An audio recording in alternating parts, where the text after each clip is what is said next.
Thank you very much busy distributors that আবার আপনারা আমাকে ডাকলেন আপনাদের একটা এরকম অনুষ্ঠানে। তো প্রথমে আপনাদের জিজ্ঞাসা করি, আপনারা কেমন আছেন সবাই? আরেকবার বলুন, কেমন আছেন সবাই? ফ্যান্টাস্টিক, একটা হাততালি হয়ে যাক সবার জন্য জোরে।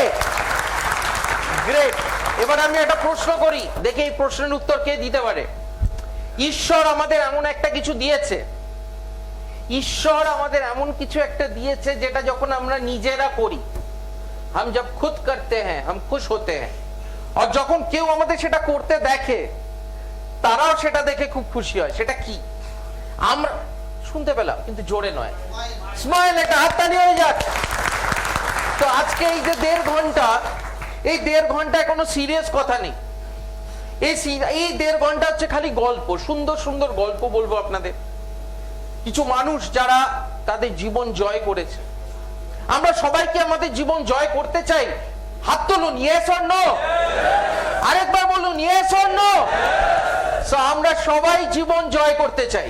তো এই জীবন জয় করার যে পথ, যে রাস্তাটা, সেই রাস্তাটা আজকে এই 1.5 ঘন্টায় সম্ভব নয়, কিন্তু এই 1.5 ঘন্টায় চেষ্টা করব কিছুটা আপনাদের ইনসাইট দেওয়ার, যে এই মানুষগুলো কি করেছে, করে তাদের জীবন চেঞ্জ করছে। কারণ আমরা সবাই জীবনে জয় চাই।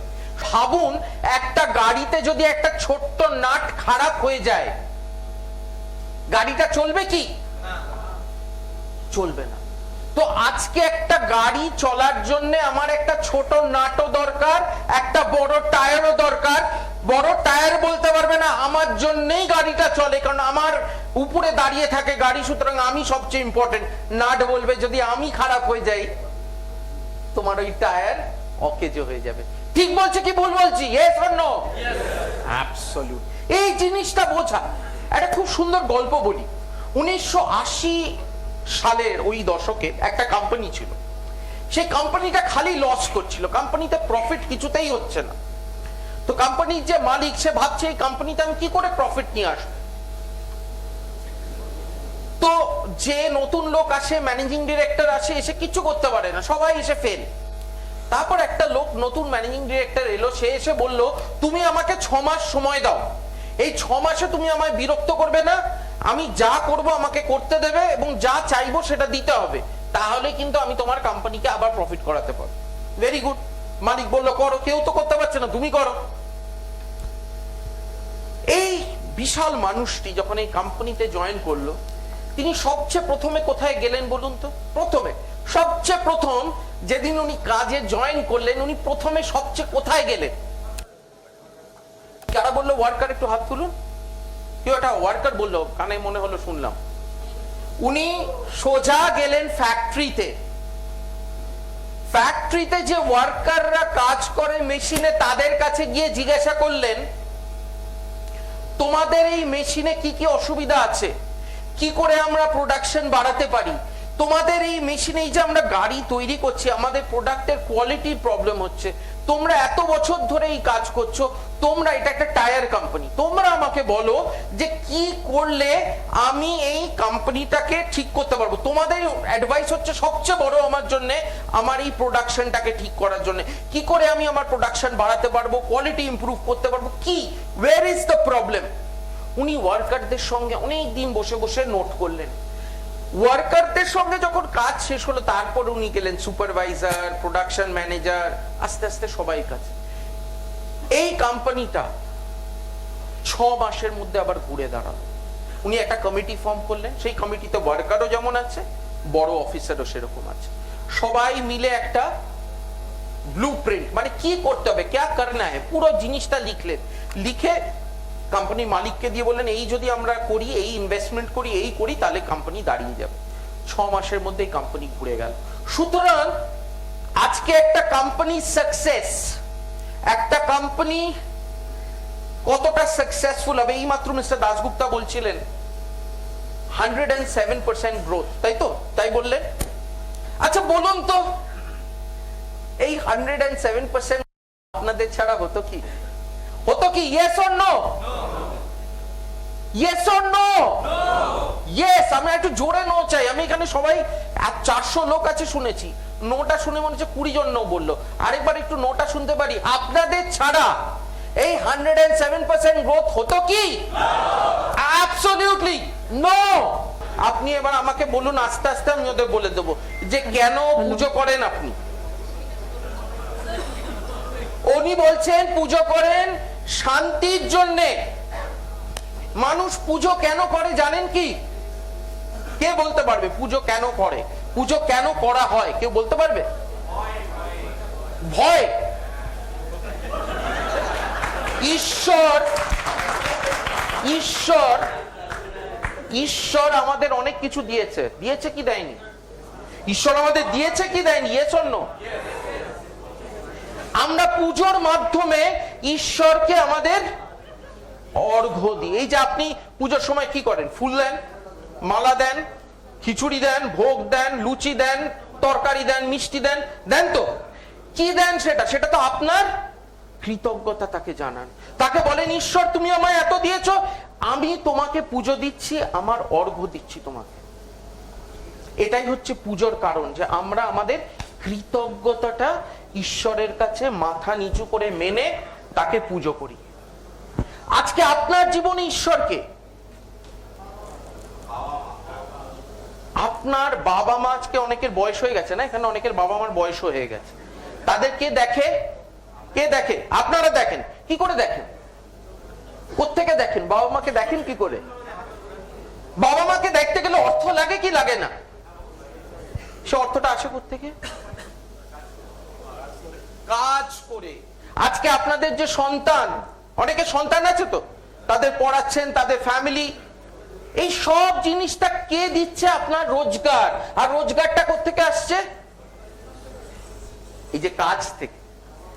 তো আজকে এই ডাব্বাওয়ালারা এটাই বলে, যে কাজ আমাকে বাঁচিয়ে রেখেছে, যে কাজ আমাকে বাঁচিয়ে রেখেছে, সে কাজকে আমার সর্বস্ব দিতে হবে, এবং এমন ভাবে আমি কাজ করব যাতে কাজই আমার পুজো হয়ে যায়। কাজের বাইরে আর কোনো ভগবান নেই আমার কাছে, কাজই আমার ভগবান। আমি আপনাদের একটা গল্প বলি। আমি কিছু বছর আগে কাশ্মীর গেছিলাম। তখন আমাকে বলা হয়েছিল, আমার যে ট্যুরিস্ট যে এজেন্ট, স্যার আপনি কাটরা যাবেন না? কাটরা হচ্ছে বৈষ্ণো দেবী। আমি বলছিলাম না, আমি যাই না বৈষ্ণো দেবী, আমি যাব না। বলছি স্যার হিন্দুরা তো সবই যায়, আপনি যাবেন? আমি বললাম না, আমি যাব না। কারণ যাব না, আমি সপ্তাহে 2 দিন মন্দির যাই। কলকাতায় সপ্তাহে 2 দিন মন্দির যাই। আমি কলকাতা ট্রাফিক পুলিশের জন্য প্রচুর কাজ করি, কলকাতা পুলিশের জন্য। তো আমাকে সপ্তাহে 2 দিন কলকাতা ট্রাফিক পুলিশের ট্রাফিক ট্রেনিং স্কুল টালা পার্কে যেতে হয়। তো আমি ওকে বললাম যে দেখো ভাই, আমি 2 দিন করে সপ্তাহে যাই, এবং সেখানে গিয়ে আমি আমার ঈশ্বরকে অঞ্জলি দিই, এবং সেই অঞ্জলি শুনে আমাকে ঈশ্বর আশীর্বাদ করে। এর বাইরে আমার কাছে কোনো মন্দির নেই। আজকে এই মুহূর্তে আমার মন্দির হচ্ছে যমুনা ব্যাংকুয়েট হল, আর আপনি হচ্ছেন আমার ঈশ্বর। এই যে আমি কথা বলছি, এই যে আমি আপনাদের সঙ্গে কথা বলছি, আমি আমার ঈশ্বরকে এখন অঞ্জলি দিচ্ছি। এটা হচ্ছে আমার অঞ্জলি। কারণ আমি যখন মন্ত্র পড়া হয়, সে মন্ত্র আমি বুঝি না, কিন্তু এই মন্ত্রটা আমি বুঝছি, এবং আমি যদি আজকে এই 1.5 ঘন্টার পর আপনার হৃদয়ে ছুঁয়ে যেতে পারি, আমি আমার ঈশ্বরের আশীর্বাদ পেয়ে গেলাম।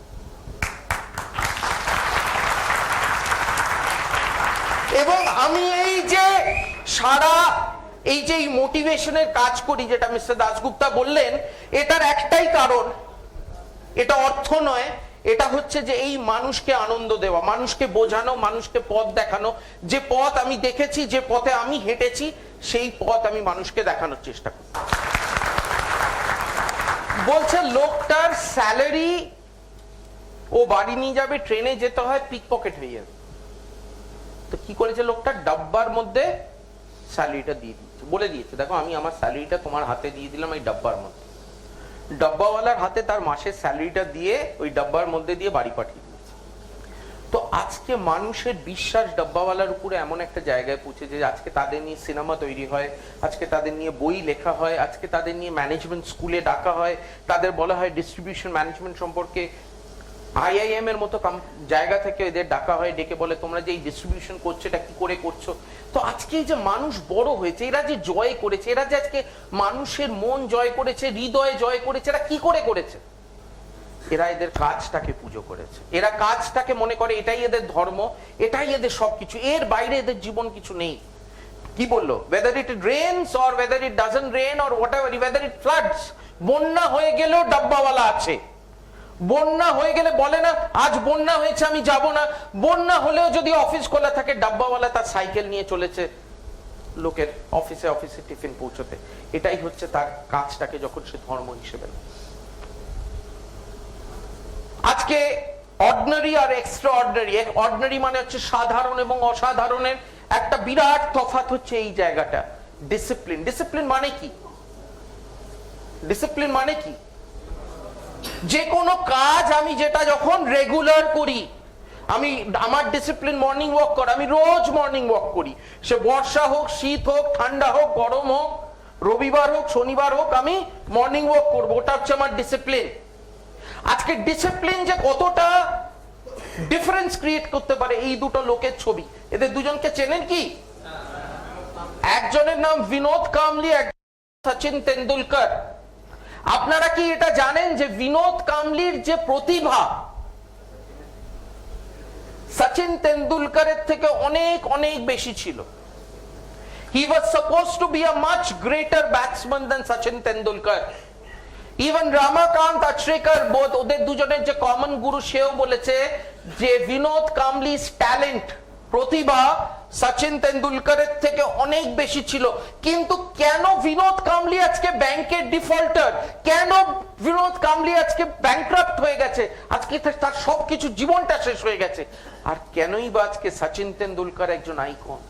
এই কিছুদিন আগে পড়ছিলাম পেপারে, বিজেন্দ্র সিং বক্সার আছে, তার দিল্লিতে একটা চাইনিজ বক্সারের সঙ্গে একটা বাউট আছে, তার প্রথম টিকিটটা সে বম্বেতে গিয়ে সচিন তেন্ডুলকরকে দিয়েছে, দিয়ে বলেছে this is the first ticket of this bout which I am giving it to you, it's my honor।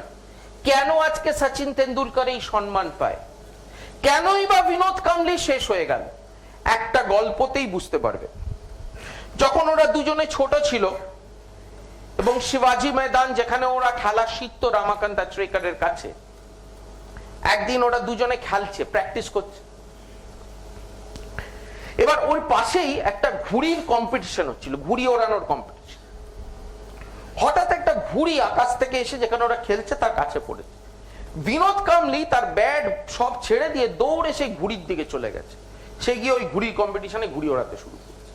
আর সচিন তেন্ডুলকর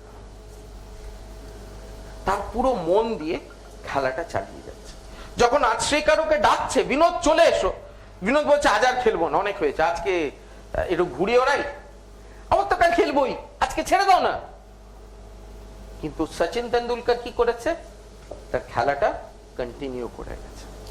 এই যে ডিসিপ্লিন, এই ডিসিপ্লিন মানুষকে একটা জায়গায় পৌঁছয় যখন সে মহান হয়। আমরা যখন মহান মানুষদের দেখি ভাবি তাদের কপালের জন্য তারা হয়েছে, কিন্তু তাদের যে অধ্যাবসায়, তাদের যে নিষ্ঠা, তাদের যে ডেডিকেশন আমরা চোখে পড়ে, সে চোখে পড়ে না, সেটা তো ব্যাক স্টেজ। ধরুন আমি আজকে এখানে দাঁড়িয়ে দাঁড়িয়ে কথা বলছি, আপনারা ভাবছেন, হয়তো অনেকে ভাবছেন বাহ কি সুন্দর কথা বলছে, কি দারুণ প্রোগ্রাম, কিন্তু এই জিনিসটা করতে কি আপনার মনে হয় আমি এখানে এসে দাঁড়িয়ে করছি? এর পিছনে যে পরিশ্রমটা সেটা কেউ দেখতে পারবে। সো এটাই হচ্ছে কি মহৎ কাজের বা বড় মানুষের জিনিস, যেটা কেউ বুঝতে পারে না। সচিন তেন্ডুলকর যখন ব্যাট দিয়ে খেলতো, আপনারা এখানে কজন সচিনের ফ্যান, হাত তুলুন। বেশিরভাগ লোক, এবং আমিও সচিনের ফ্যান। এবং ডন ব্র্যাডম্যান, যাকে বলা হয় পৃথিবীর বিশ্ব সেরা ব্যাটসম্যান, সেও বলে আমি সচিন তেন্ডুলকরের ফ্যান। তো আজকে এই মানুষটা, একটা ছোট্ট মানুষ, এত বড় হয়েছে কারণ ডিসিপ্লিন। সে তার মধ্যে এতটাই ডিসিপ্লিন রেখেছে। একটা বিউটিফুল গল্প আছে, আরেকটা গল্প বলি। সচিন তেন্ডুলকর 99th সেঞ্চুরি করার পরে 100th সেঞ্চুরি করতে অনেক সময় নিয়েছে। তো এই সময় ইংল্যান্ডে ওরা ছিল, সৌরভ আর সচিন একটা ঘর শেয়ার করছে। সৌরভ বলছে আমি মাঝরাতে উঠে দেখি সচিন শ্যাডো প্র্যাকটিস করছে, মাঝরাতে সে না ঘুমিয়ে শ্যাডো প্র্যাকটিস করছে যে তার স্ট্রোক কোথায় ভুল হয়ে যাচ্ছে। এই ডিসিপ্লিনের থেকে আসে নিষ্ঠা, এই ডিসিপ্লিনের থেকে আসে ডেডিকেশন, এবং সেই ডেডিকেশনই আজকে সচিন তেন্ডুলকর বানায় উসেন বোল্টকে। উসেন বোল্টের নাম শুনেছেন? The fastest man on earth. কি মনে হয় খুব সহজে হয়ে যায় ফাস্টেস্ট ম্যান অন আর্থ? কত কঠিন ডিসিপ্লিন, যার ফলে আজকে উসেন বোল্ট তখন ভাবলাম বোধহয় ব্যবসাটা বিক্রি করে দিয়ে উনি চলে গেছেন। এরপরে মাস 3-4 পরে আমার অফিসের কাছে, আমার অফিসও কসবায়, একটা নতুন রেস্টুরেন্ট চালু হলো, নাম হচ্ছে লিটল চাইনা টাউন। দেখছি সেখানে এই মেয়েটি ওখানে দাঁড়িয়ে আছে, সেখানেও সে এক কাজ করছে। তো আমি কি বললাম, ম্যাডাম আপনি ওই দোকানটাকে বিক্রি করে কেন এটা একই ব্যবসা আবার চালু করলেন? আমি বুঝতে পারছি না, সেম চাইনিজ বিজনেস। ভদ্রমহিলা বলল, ওটা তো আমার নিজের ছিল না, আমাকে ওখানে ম্যানেজার হিসেবে রাখা হয়েছিল। আমি আমার কাজকে ভালোবাসি, আমার মালিক আমাকে একটা স্যালারি দিচ্ছিল, আমাকে তার জাস্টিফিকেশন দিতে হতো যে আমাকে কেন সে দিচ্ছে। ওটাকে আমি আমার নিজের মতো চালিয়েছি, এটাকেও আমি আমার নিজের মতো চালিয়েছি। আমি কখনো এটা ভাবি না এটা মালিকের ব্যবসা, এটা আমার ব্যবসা। কারণ এই ব্যবসাটা যদি বড় হয়, এই রেস্টুরেন্টটা যদি বড় হয়, তার সঙ্গে সঙ্গে আমি এবং এখানে যে ছেলেগুলো কাজ করছে সবাই বড় হবে। তো এটাকে আমি আমার নিজের মতো করে চালাই এবং আমার মালিকও কিছু বলে না, আমাকে আমার মতো চালাতে দেয়। ওটা ওইভাবে চালিয়েছি, এটা ওইভাবে চালিয়েছি। আমি অবাক হয়ে গেলাম, যাকে ভাবছিলাম কিনা মালিক, সে হচ্ছে একটা ম্যানেজার। তো এই যে ওনারশিপটা নেওয়া, যে এটা আমার কাজ, এই যা ভাবা যে এটা আমার কাজ, এটা যত ভাববো এটা বিজি ডিস্ট্রিবিউটার্স এর কাজ। আমি তো একটা সামান্য পয়সা রোজগার করা লোক। জানবেন, মানুষ দুটো কারণে কাজ করে। একটা আমরা বলি पापी पेट का सवाल। की बोली? पापी पेट का सवाल। सर काम कर रहे हैं पेट के लिए और कोई वजह नहीं है। और दूसरा एक टीम होता है जो बोलता मैं मेरा काम को प्यार करता हूं इसलिए करता हूं, पैसा मेरे लिए कुछ नहीं है, पैसा तो दौड़ेगा, अगर मेरा काम ठीक होगा तो पैसा दौड़ेगा, अगर मैं पैसे के पीछे दौड़ूंगा तो पैसा भाग जाएगा। तो मुझे मेरा काम को प्यार करना है। और कविता वही बोली थी हमको कि मेरा काम से प्यार है, मुझे पैसा से नहीं। आपको मालूम है चाइना बाइट में उसको 9,000 रुपया तनख्वाह मिलता था और लिटिल चाइना टाउन में 12,000 रुपया। ये बहुत ज्यादा कुछ नहीं है, लेकिन वो अपना काम को प्यार करती थी। मैं उसको बोला मेरा कंपनी में ज्वाइन करो, वो बोला सर मैं मेरा काम को प्यार करता हूं, मुझे अगर काम करना है तो फूड कंपनी में काम करना है, ट्रेनिंग करने का। मैं तो ट्रेनिंग देता हूं, हम लोग ट्रेनिंग देते हैं, आप जैसा कंपनी में मेरा कुछ नहीं। मैं उसको ज्यादा पैसा ऑफर किया, बोला नहीं मुझे पैसा से कोई मतलब नहीं है, मेरा काम से, मैं जो काम प्यार करता हूं वो ठीक से कर पाऊंगा, जिसको प्यार नहीं करता हूं वो काम ठीक से नहीं होगा। तो ऐसे ही आपको पॉजिटिव एटीट्यूड जो बोला कि आपका you have to love your work, you cannot say it is for my pet. Yes, আমরা সবাই কাজ করি, আমি আজ এখানে দাঁড়িয়ে আছি আমার পেটের জন্য, কিন্তু আমি যদি খালি পেটের জন্য ভাবি কাজ করছি তাহলে কি হবে? কি হবে আপনারাই বলুন। আমি যদি খালি পেটের জন্য এই কাজটা করি কি হবে? কি হবে? No answer. যতটুকু বলা হবে ততটুকুই করে। এটা বিরাট হাত।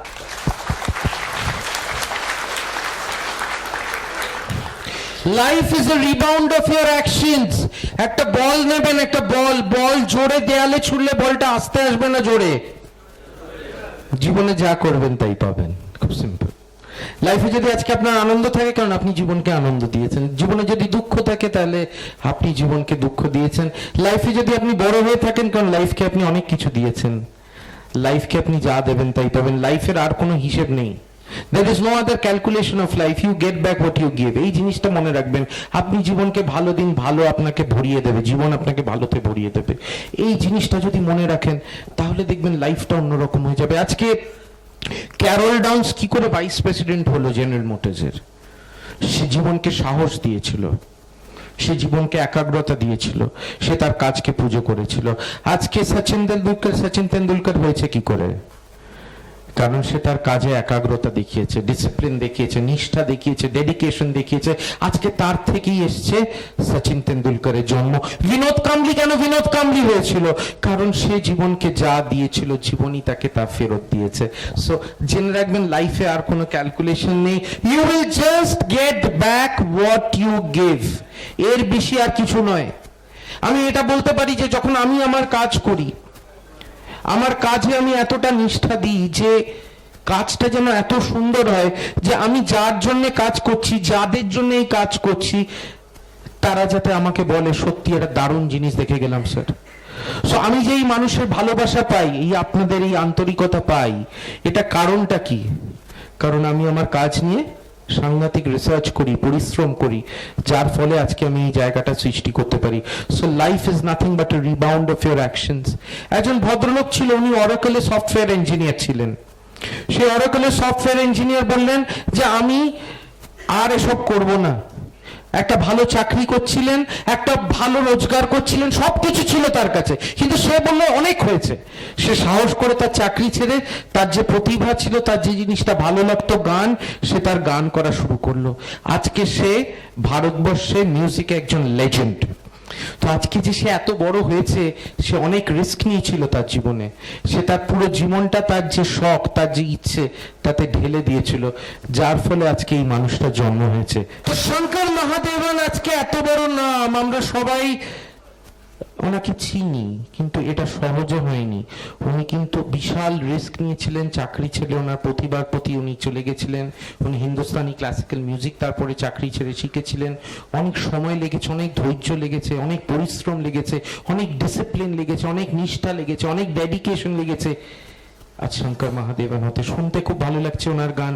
অনেক সময় আমরা যখন বড় মানুষকে দেখি, এর আগেও আমরা বলেছি আমি কথাটা, যখনই কোনো বড় মানুষকে দেখে বলি वो कितना खुश नसीब है, बोलता है ना, कितना लाकी है। আমরা যখনই কাউকে বড় হতে দেখি কি বলি, লোকটা খুব লাকি। কিন্তু লাকটা কিন্তু সহজে আসেনি, প্রচুর। ওই যে তিনটে জিনিস বললাম, কি কি বলেছিলাম? সাহস, ধৈর্য আর একাগ্রতা। এই তিনটে জিনিস যার কাছে যে থাকে, সে জীবনে জিতবেই, কেউ রুখতে পারেনি তাকে। সাহস, ধৈর্য আর একাগ্রতা, বাস, আর কিছু লাগবে না, আপনার লাইফটা রকেটের মতো উঠে যাবে। Next, never give up. একটা খুব মজার গল্প বলি। একটা লোক, সে একটা ওই তেলের একটা জায়গা নিয়েছে, সেখানে খুঁড়ছে তেল পাওয়ার জন্য, তেল। তো সে মেশিন টেশিন এনে খুঁড়ছে, 6 মাস ধরে খুঁড়েছে, কোনো তেল পায়নি। যখন দেখছে 6 মাসেও কোনো তেল আসেনি, তখন ভাবছে আর তেল আসবে না, ছেড়ে দিই, আর এই আমার দ্বারা হবে না, এত টাকা খরচা হয়ে গেছে, পুরো লস, সব শেষ। তখন যে লোকগুলো মেশিন দিয়েছিল ড্রিল করার জন্য, তাদের ডেকে বলেছে, দেখো আমি আর এইটা লাগবে না, আমি চললাম। তো ছেড়ে চলে গেছে। এবার যার মেশিন ছিল সে ভেবেছে, আচ্ছা এই লোকটা 6 মাস ধরে তো ড্রিল করলো, আমি দেখি না আরেক মাস চেষ্টা করি, যদি আমার হয়ে যায়। লোকটা 2 দিনের মধ্যেই ওই তেলটা পেয়ে গেল, যে নতুন দিল মেশিন দিয়ে, সে খালি 2 দিন আর খুললো, তেলটা পেয়ে গেল। সো আপনি চেষ্টা করতে থাকুন, আপনি জানেন না আপনার ফলটা কোথায় আছে। যেই ছেড়ে দেবেন, হয়তো আর একটু চেষ্টা করলেই হয়ে যেত। So never give up. যারা জীবনে, এটাই হচ্ছে জীবনের নিয়ম, যে জীবনে সহজে কিছু পাওয়া যায় না। Everything you have to work very hard. আজকে সচিন তেন্ডুলকর যখন 99 সেঞ্চুরির পরে 100 সেঞ্চুরি করতে পারছিল না, আর সারা পৃথিবী বলছিল তুমি পারবে না, সেও তো বলতো আমি আর পারবো না, আমি ছেড়ে দিয়ে চলে যাচ্ছি, আমার দ্বারা আর হবে না। তার অনেকটা সময় লেগেছিল এই 100 সেঞ্চুরি করতে, কিন্তু সে তার এই মনের মধ্যে জেদটা রেখে দিয়েছিল যে আমি ছাড়বো না, I will not give up.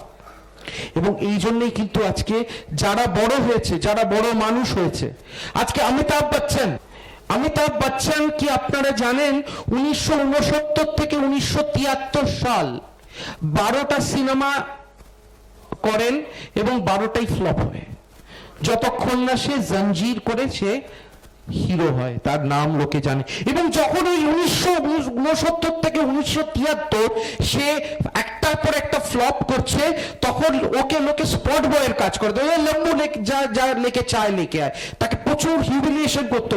অনেক অ্যাক্ট্রেস ছিল যারা অভিনেত্রী, তারা বলতো অমিতাভ বচ্চনের উল্টো দিকে আমরা, we will not play a role with Amitabh Bachchan. So এত হিউমিলিয়েশনের পরেও অমিতাভ বচ্চন কিন্তু হিন্দি ফিল্ম ইন্ডাস্ট্রি থেকে ছেড়ে যায়নি, সে তার জঞ্জির অবধি ছিল। এবং তারপরে সে সে বিশাল মাত্রায় বিশাল মাপের একজন অভিনেতা হয়। এখানে কিন্তু তার জীবন শেষ নয়। 1980 সালে যখন সে কুলি বলে একটা বই করছিল, পুনিত স্যার যেখানে উনি ভিলেন ছিলেন, এমন ভাবে তার সঙ্গে একটা অ্যাক্সিডেন্ট হয় পুনিত স্যারের সঙ্গে, যে মানে অমিতাভ বচ্চনের জীবন প্রায় চলে যাওয়ার জোগাড়।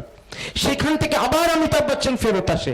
আজকে Amitabh Bachchan is a legend. আমার মনে হয় হিন্দি ফিল্ম ইন্ডাস্ট্রিতে, বলিউডে অমিতাভ বচ্চনের মতো লেজেন্ড বোধহয় এখনো কেউ নেই, এবং জন্মাবে কেউ না, জানি না আমি। The legend that Amitabh Bachchan is. So it is only possible when you don't give up. Amitabh বচ্চনের এখানে একটা খুব সুন্দর গল্প আছে।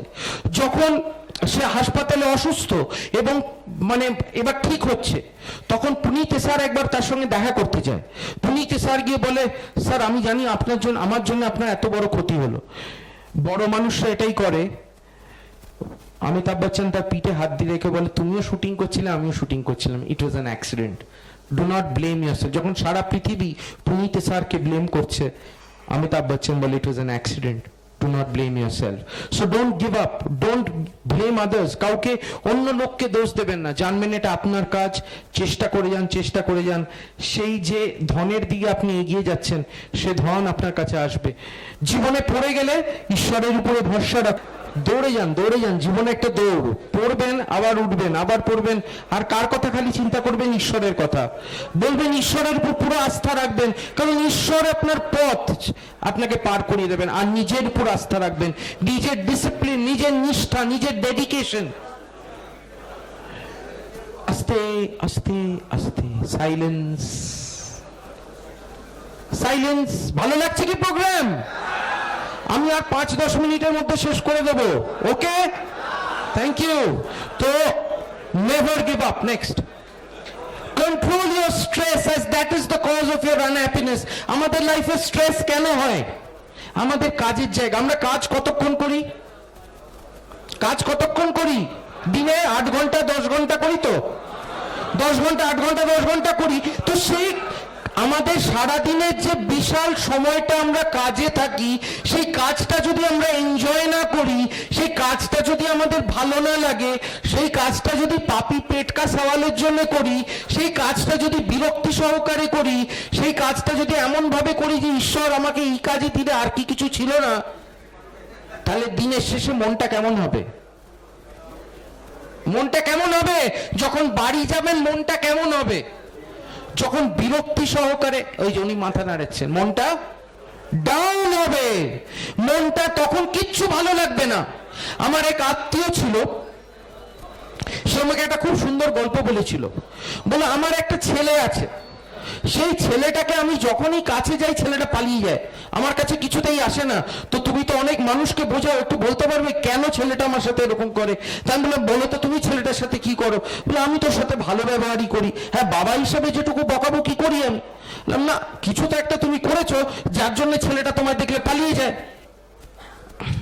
বলছে যে, তাহলে কি হয়েছে? তখন আমাকে বলছে, একটা ঘটনা আমি তোমার সাথে শেয়ার করবো। আমি বলো। ও যখন ছোট ছিল, যখনই আমি বাড়িতে বেল বাজাতাম, ও আমাকে জড়িয়ে ধরে আসতো, মানে এসে বাচ্চা জড়িয়ে ধরতে চায় বাবাকে। আর যখনই আসতো আমি, এই আমাকে ছুবি না, আমার গায়ে অনেক নোংরা লেগে আছে, আমি বাসে এসেছি, সারাদিন অনেক পরিশ্রম হয়েছে, আর বিরক্ত করিস না, যা এখান থেকে, যা চলে যা।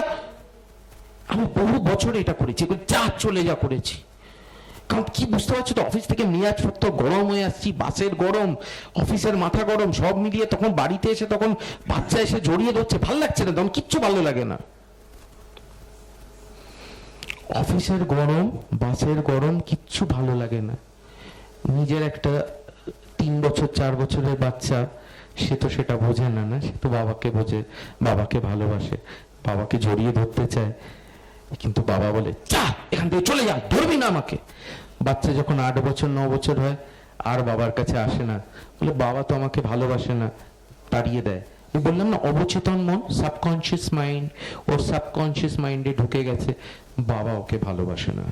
তো আজকে আপনার কাজের স্ট্রেস আপনার সংসারের উপর এসে পড়ে, তাতে কি হয়? আপনার সংসারের যে শান্তি, আপনি কেন চাকরি করেন? আপনার সংসারের জন্য, ঠিক তো? সেই সংসারে যদি শান্তি না থাকে, বউয়ের সঙ্গে ঝগড়া, বাবা মার সাথে ঝগড়া, বাচ্চার সঙ্গে বাচ্চার সঙ্গে এরকম একটা সম্পর্ক হয়, এই জন্য কি আপনি চাকরি করেন? এই জন্য কি করেন? নয়তো ভালোবাসা দেওয়ার জন্য, যাতে সবাই ভালো থাকে, ঠিক তো? কিন্তু তারা যদি ভালোই না থাকে আপনার চাকরির জন্য, তাহলে আর সে চাকরি করে কি হবে? ঠিক বলছি কি? তো চাকরিটাকে ভালোবাসতে হবে। You have to love your job. The more you get stressed, the more you get stress, যত বলবেন এই কাজটা আমার জীবনটাকে শেষ করে দিল,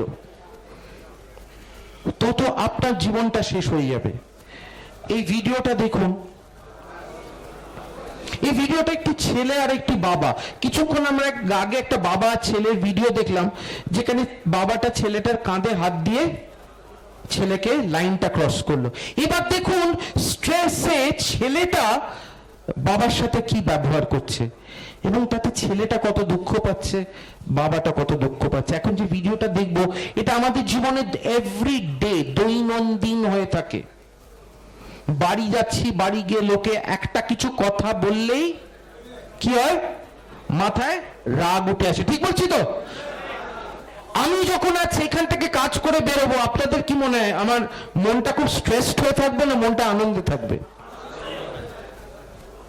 কারণ আমি আমার কাজটা করে সাংঘাতিক আনন্দ পাই। মানে আমার এই কাজটা করা, যেটা বললাম, কাজটা করার একটাই কারণ আনন্দ। তো যখনই আনন্দ নিয়ে কাজ করবেন, সেই কাজের অনুভূতি অন্যরকম, জীবনটা অন্যরকম। আর কি বলেছি? Life is a rebound of your actions. You will not get anything different. আপনার জীবন অন্য কিছু হবে না। আপনি জীবনকে আনন্দ দিলে আনন্দ আসবে, জীবনকে স্ট্রেস দিলে এই আসবে। This is the result of stress. This is the result of. And why stress happens? Because you are unhappy. You are unhappy with your life, you are unhappy with your work, you are unhappy everywhere, and that is where unhappiness comes in. কাজকে ভালোবাসুন, কারণ এই কাজটাই আপনার major জায়গা। দিনে 10 ঘন্টা 12 ঘন্টা আমরা কাজে কাটাই। কাজের জায়গাটাই যদি নড়বড়ে হয়, কাজের জায়গাটাই যদি অশান্তি হয়, কাজের জায়গাটাই যদি ভালো না লাগে, what is the result? যেটাই মাত্র দেখলেন। সব শেষে আজকে আপনারা কজন ঈশ্বরের কাছে কৃতজ্ঞ? হাত তুলুন সবাই। এই কৃতজ্ঞতা স্বীকার করুন, ঈশ্বরকে বলুন থ্যাংক ইউ। কজন এবার সত্যি কথা বলবেন? তো এবার এই প্রশ্ন করবো, আই ওয়ান্ট দ্য ট্রুথ। কজন রোজ চোখ বুজে ভগবানকে হাত জোর করে বুকে হাত দিয়ে বলেন থ্যাংক ইউ ভেরি মাচ? কজন? সত্যি কথা চাই, মিথ্যে চলবে না। যদি মিথ্যে বলেন, ঈশ্বর কিন্তু শুটছে। আস্তে আস্তে হাত নেমে গেল, আস্তে আস্তে যে কটা উঠেও ছিল নেমে গেল। কি বিপদ! মাত্র কটা হাত উঠলো, নামান। কটা উঠেছিল আবার নেমে গেল। যেই বললাম ভগবান কিন্তু দেখছে, সঙ্গে সঙ্গে হাতগুলো টুক করে নেমে গেল। আমরা একবার ভগবানকে থ্যাংক ইউ বলি না, যে ভগবান তুমি আমাকে এই পৃথিবীতে মানুষ হিসেবে পাঠিয়েছো, মানব জীবন দিয়েছো, এটা বলি না আমরা। আমরা বলি না আমাদের চোখ আছে, হাত আছে, নাক আছে, বাঁ কান আছে, সবকিছু আছে। আজকে তো দেখলেন, এই মাত্র লিমা আর জাইজাওয়িকে দেখালাম, একজনের হাত কাটা গেছে, একজনের পা কাটা গেছে। এরকম কত দিন আমরা দেখি রাস্তায় কত দুর্ঘটনা ঘটছে, কত কি ঘটছে, কিন্তু আমরা ভালো আছি, ঠিক তো? আমরা ভালো আছি। কত লোক আছে যাদের চাকরি নেই, এটা কি ঠিক বলছি কি ভুল বলছি? ভারতবর্ষে বহু লোক আছে যাদের চাকরি নেই। আমাদের কি চাকরি আছে? নিশ্চয়ই আছে, ওই জন্য এখানে বসে আছি। তো আমাদের কতটা কৃতজ্ঞতা আছে, কতটা কৃতজ্ঞতা আছে সেই মানুষগুলোর জন্য, যে আজকে যাদের জন্য আমরা এখানে আছি। আজকে বিজি ডিস্ট্রিবিউটার্সে চাকরি পাওয়া কি খুব সহজ? সহজ নয়। তো আমি এখানে চাকরি পেয়েছি, আমি কতটা কৃতজ্ঞ বিজি ডিস্ট্রিবিউটার্স এর উপরে, এবং যারা আমাকে সাহায্য করছে আমার কাজ করতে।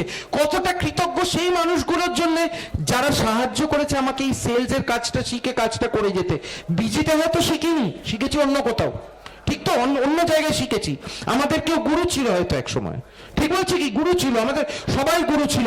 কতদিন কতবার সেই গুরুকে আমরা স্মরণ করেছি, যে গুরু তোমার জন্যই কিন্তু আজকে আমি এখানে আছি। তো এখন যেটা করব, আমরা আস্তে একটু শান্তি চাই। এখন যেটা করবো, একটু শান্ত না হলে হওয়া যাবে না। আমরা সবাই একটু শান্তভাবে চোখ বুঝবো। একটু শেষ মুহূর্তে আমরা একটু কৃতজ্ঞতা জানাই ঈশ্বরকে এবং সেই মানুষগুলোকে, যে মানুষগুলো আমাদের সাহায্য করেছে আজকে আমরা যেখানে সেটা হওয়ার জন্য। যখন আপনারা চোখ বুজে স্মরণ করবেন তখন একটা খুব সুন্দর গান বাজবে, গানটা শুনবেন, স্মরণ করবেন মন দিয়ে, এবং যে লোকগুলো আপনাকে আজকে এখানে আসতে সাহায্য করেছে, এই জায়গায় পৌঁছতে সাহায্য করেছে, মন থেকে প্রাণ থেকে তাদের আশীর্বাদ করুন যে ঈশ্বর তাদের ভালো রেখো। ঠিক আছে, ক্যান উই স্টার্ট? সবাই চোখ বুঝুন, হাত নমস্কার করুন, করে সেই মানুষগুলো যারা আপনাকে সাহায্য করেছে আজ এইখানে পৌঁছতে, সেটা আপনার চাকরি হতে পারে, আপনার বস হতে পারে, আগের চাকরি হতে পারে, এবং আজকে এই যে চাকরিটা আপনি করছেন যার জন্য আপনি আপনার সংসারকে দেখছেন, সব কিছুকে স্মরণ করে, বাবা মাকে স্মরণ করে, আপনার টিচারদের স্মরণ করে চোখ বুঝুন এবং তাদের স্মরণ করে তাদের মন থেকে আশীর্বাদ দিন। আর এই গানটা শুনুন, গানটা শুনতে শুনতে আপনার কৃতজ্ঞতা জানান ঈশ্বরকে।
চোখ খুলতে পারেন। কেমন লাগলো? ভালো প্রোগ্রাম? কেমন লাগলো?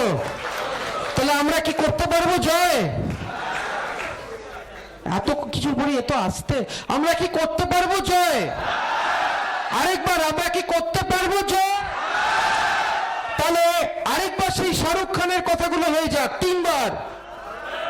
করবো লড়বো জিতবো রে, আরেকবার। করবো লড়বো জিতবো রে, করবো লড়বো জিতবো। Thank you very much, God bless you.